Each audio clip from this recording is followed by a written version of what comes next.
Ladies and gentlemen, boys and girls of all ages, J-Money here, and I'm bringing you some StarCraft 2 Heart of the Swarm action, and I am not alone today, ladies and gentlemen. I am here with a good friend of mine helping me dual cast this game. His name is Mr. Demon Monkey. How are you, Mr. Demon Monkey? Who is this demon monkey you speak of? I am Bane. Oh god, where's Batman when you need him? Batman! Oh god, so Bane, how are you today? Good, Doctor, but now is not the time for fear. That comes later. Oh my lord. Okay, with that being said, let's get to the introductions. On the bottom left-hand corner of the map, we do have our red Protoss player. His name is LiquidHerO. And in the top right corner, on Neoplanet S, we have from Team Sexy, Samantha. Gotta love Samantha and all her awesomeness. Yes, yes. And as we see right off the bat, the beautiful Micro getting those SCVs to double mine on the mineral patches, helping that economy ever so slightly. Indeed.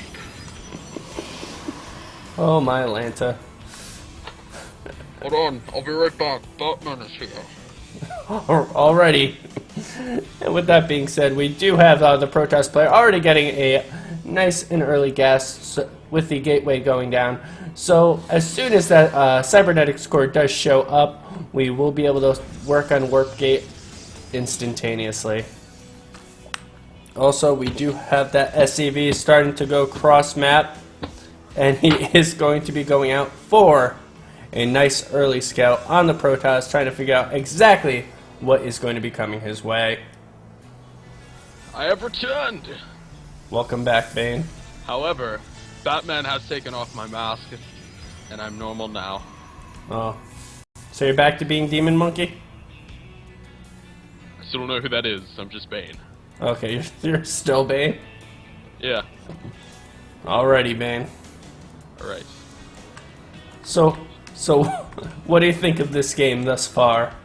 Well, I've never seen my fair share of Koreans, as they, I've only been in Gotham City, and in, you know, the worst prison you could ever be in. I was born there, actually, but, you know, it's basically, it is what it is.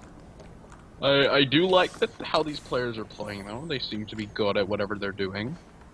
Yes, So, yeah. some say that Koreans in LiquidHerO are quite good at StarCraft 2. It's a rumor, but supposedly they know what they're doing. Now, let us take a look up here. I believe this is going to be a proxy Stargate. You don't have my promises, but I'm just like, I don't know, 90% sure that it's going to be proxy Stargate.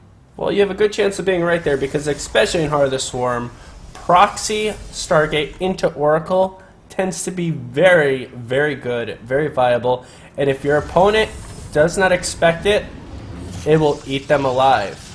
And there it is. You are absolutely correct, Bane, with the Stargate. Yes, the Stargate indeed. Now, to be honest, I myself do play Terran. I'm kind of not that great, as I'm better at just punching people, but you know, that is what it is. Now, I will say that surprisingly, out of all the PVTs that I've played, I've almost this strategy with a proxy Stargate has only been done to me once or twice, even though it's so good. And how effective has it been against you? Really effective. And by the way, like 3 oracles, and it's one thing if the oracles get in your face and kill off a bunch of SCVs. Yeah, that's pretty much just game over. But if they use the oracles in combination with their Stalker and Zealot and Mothership Core, it's like insane the amount of Marines you can just kill. And actually, this supply depot is probably going to die. Boom. And you know, the way LiquidHerO is orchestrating this is absolutely beautiful. This is the only real way you will get this type of strategy to work, is by putting pressure in the front, forcing those Marines to the front of the base, because one Oracle in the back of your base for like 3 seconds will clear out your entire mineral line. And here comes the Oracle right now, but the Terran player did see it, and Hero, what are you doing, Hero? Oh my god. Oh my god. Oh, That was a huge loss for LiquidHerO. Anytime a strategy like this falls flat, it puts you way behind. So, how do you think LiquidHerO is going to be able to recover from this? well, just like the way you recover from any fight, just do a little bit of resting and you're okay. Well, you do know how to fight, Bane, so... And it looks like he's going with a second Oracle that's going to be going to the exact same location. However, this time we have a missile turret on the way, and he is purposely leaving a couple Marines toward the back of his base. Yes. Now another Oracle coming in. Is this one going? Nope. Nice micro on this one as compared to the other one. He must have been distracted with something. I'm not exactly sure what it is. Oh my gosh. The SCV and the main base of Hero seeing everything. And that just pretty much lets him know what is going on, what is up, what he should be doing. Of course, the expansion probably going to fly down here in a second here for our Terran. The missile turret's going to stop any kind of Oracle aggression momentarily. And another bunker being added on. I think he's suspecting a lot of aggression. Well, LiquidHerO is known for his aggression. As you see, he did try to throw 2 more Oracles into the base of, what did you call him or her, Samantha? Yes, of Samantha. So he did try to go in the rear of Samantha again, but it didn't seem to succeed as well as he once hoped. Going in the rear of Samantha indeed. Well, that one poor Marine did get evaporated, and right now, as you see, will he be able to take him out? No, he does pull back. Oracles are very good. From what I've been hearing, I'm not 100% sure if it's true or not, but it takes, what, 13 Marines to kill 3 Oracles? It's actually, they can kill up to 16, if there is no stim or combat shields. Alright. Then again, that is with the support of a few stalkers, maybe a zealot, something to sort of distract the fire. However, if there is stim, then it takes just like 8 Marines to evaporate any amount of Oracles, to be honest. Of course, I say that and someone's like, no, if I have 50 Oracles, I can easily do things, but that's not the case, and Hero's gonna win this engagement easily because of the Oracles supporting the army. Like I said, it's great if you can do that. A beautiful force field right there is pretty much going to destroy those couple Marines and Marauders. And what can Samantha do at this point in time to survive? I mean, the 2 bunkers on the high ground are going to do plenty to help defend him, but as you see, plenty more warpins coming in from LiquidHerO, and he's finally going to be making use of those Oracles again. But now, I don't know if I agree with Samantha's choice to go drop here, but maybe it will be the right choice. We will see. There is almost nothing defending for Hero at home, but, you know, he's Korean. He'll deal with it somehow. Absolutely, and the one thing that's beautiful for LiquidHerO right now, he's getting farther and farther ahead because he is on the 2 bases, so Samantha is going to have to do something to take care of this. Yep, but the drop coming in here, oh, the recall home, that is what needs to happen here. Could lift out all the units with medevacs, but no, just going to chill here. Photon overcharge there, going to cooling this up pretty nicely. A lot? How many workers did go down there, actually? 10 workers killed. So, well, that will give Samantha, get him back in the game a little bit, but not a whole lot. However, we do have LiquidHerO throwing down the Templar Archives. It is up, so we are going to have Archons, we are going to have High Templars on the map. Now, this is something that a lot of players are not used to. Now, usually you'll see players go for Colossus and then Templar later, but no, this game we have basically pure Templar play, Templar gateway units. Oh no, hello, say hello to my Oracles, gonna try and drop underneath the Oracles, that's interesting. And using the Revelation there, that's interesting. Well, at least this way he's going to know exactly where that Marine army is for the most part, so he will be able to get around with his Oracle without much danger. However, with the stim, will that Oracle go down? No, and with mainly all his health still intact. He just lost, what, 5 health? Yes. Now, what's surprising to me is that Samantha has not just gone and killed off this Stargate. Of course, he doesn't know exactly where it is, but you can pretty much take a guess from where the Oracles first came from. Oh, this Oracle, this Oracle, this Oracle. Oh, it does go down there. And to be honest, LiquidHerO here, he can see the army coming across the map. Well, he could when the revelation was on, but now cannot see it. Well, if we take a look at the units lost tab, our LiquidHerO has lost a considerable amount more than our Terran player. The only thing that I really do think that what kept him in the game was being able to keep that expansion up this entire time. Oh, now these Marines and Marauders can kite Zealots without charge for days, but the charge is up. The force fields are gonna go down here. And Storm is just 9 seconds away from being finished. So if he's gonna get some damage done, he's gonna have to do it soon, because LiquidHerO in Storms, he will make it rain all over you. Just saying. You know, I don't know if you've ever been walking down the street. You know, I have a lot because I'm Bane, and you know, you'll be walking, you'll have the casual bird poop on you and things like that. But the thing that's the worst is when it starts thunderstorming.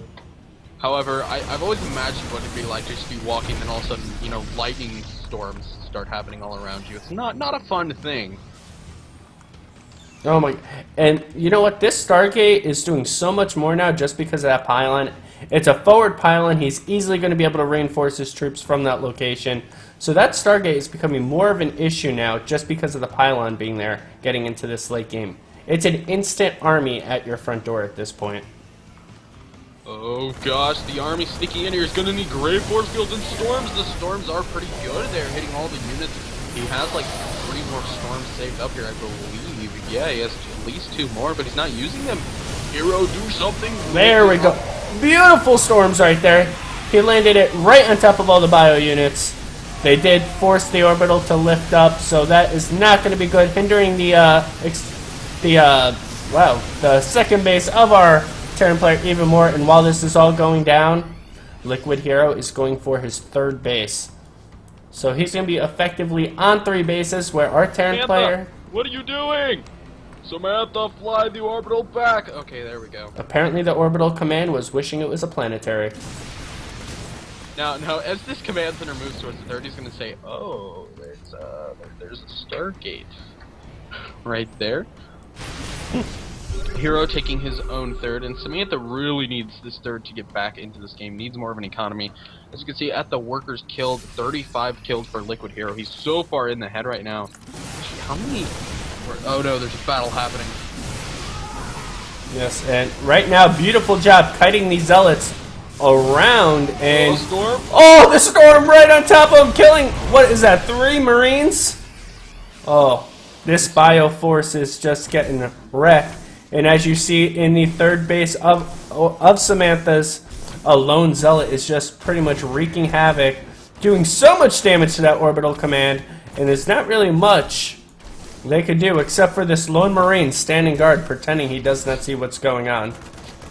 Double Marine going in onto the Zealot. I think the Zealot wins this, though. Yeah, a Zealot alone can pretty much kill 3 Marines if they are not kited around. So, and that Zealot was feeling a little worried, so he called on his 2 big brothers to help him out.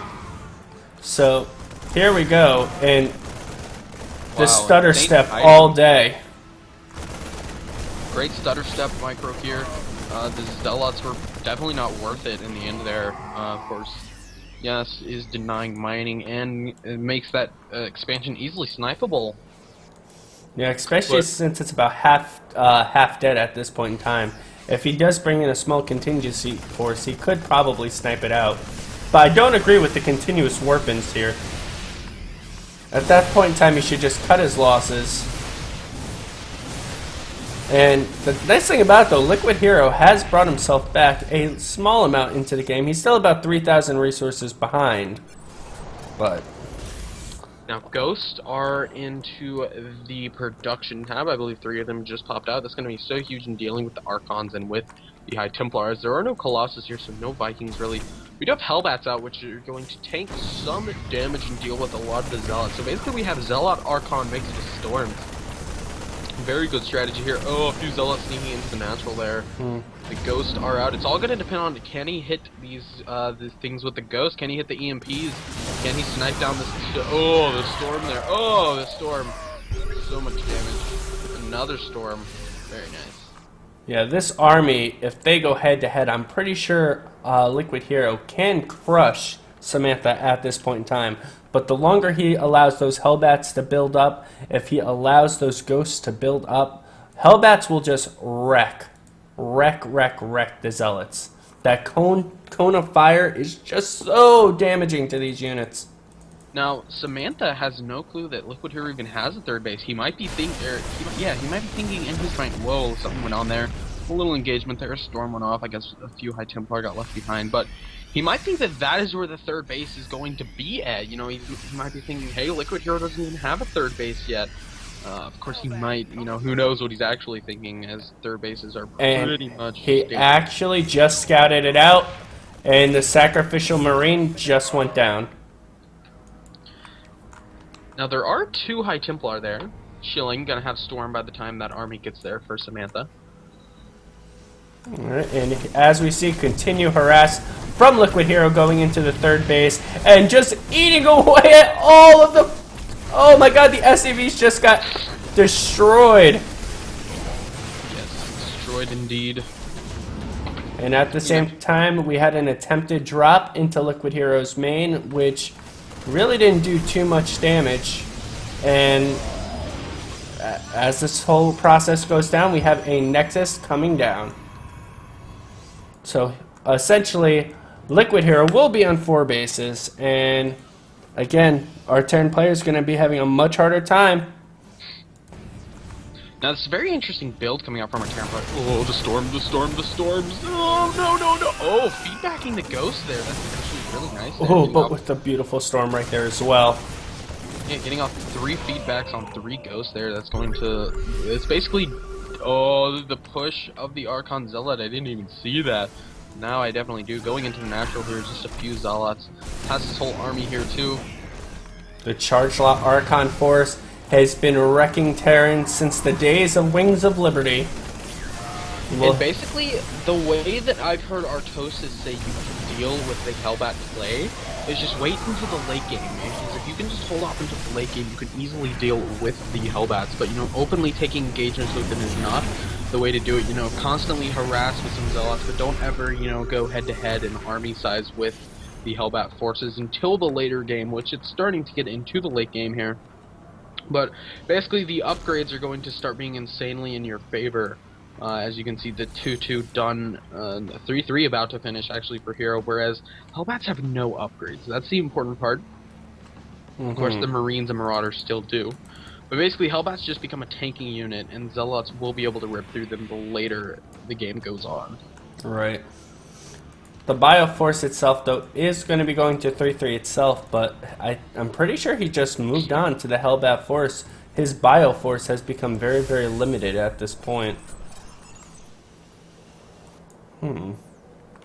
So right now it does look like we have a little bit of a standoff. We do have a Zealot and a Marine going at it in the top left corner of the map, and that Marine just got cut in half. Yeah, as 3-3 finished, that Marine saw, basically, I imagine what it'd be like when watching an upgrade, watching a weapons upgrade finish on the Zealots. You know how the picture looks as the Forge is upgrading them? Yes. Basically, you see his pretty much like double decharged blades, but then when the 3-3 gets upgraded, it's like the blades are like bulging out of his like arms now, and it's even worse than you ever thought it was. Oh my gosh, the SCV massacre. As the third base is getting forced liftoff here, and we do have 200 done, and the engagement's going to go down here. And we officially have Colossus brought into this army with storms, with Archons. Oh, the OAE damage. I cannot talk. This is just looking continuously more and more troublesome for our Terran player. The AoE damage, indeed. Oh, no. Oh no, the surround! Well, ladies and gentlemen, this is what happens when you go Zealot Archon, and when you try to fight that with SCVs. This reminds me of the SCV love song from Nerd Alert. I'm heartbroken right now. We should sing a few lines from that. I wish I remembered it. Someday we'll live in peace in our supply depot home. And if I gotta leave, let this song be our goodbye. Oh, back to the mineral line, or something along those lines. I'll always be your guy. Oh no, the storm's on the high ground. Oh. Oh! Okay, that storm didn't do too much. Oh, that was a beautiful one! Oh! Even more! The entire army gets crushed with the storms, and now the charge lots are just wreaking havoc. There's the GG. Samantha. Oh, Samantha. There were some good times. There were some hard times. But at least we got to sing the SCB love song. Well, guys, hopefully you did enjoy this video. If you did, feel free to hit the like button, subscribe, leave a comment, and share it with your friends. Also, don't forget to check out Mr. Demon Monkey, because he is one hell of a caster as well, aka the Bane. Thank you all for watching, and I'll see you next time. Have a great one, guys.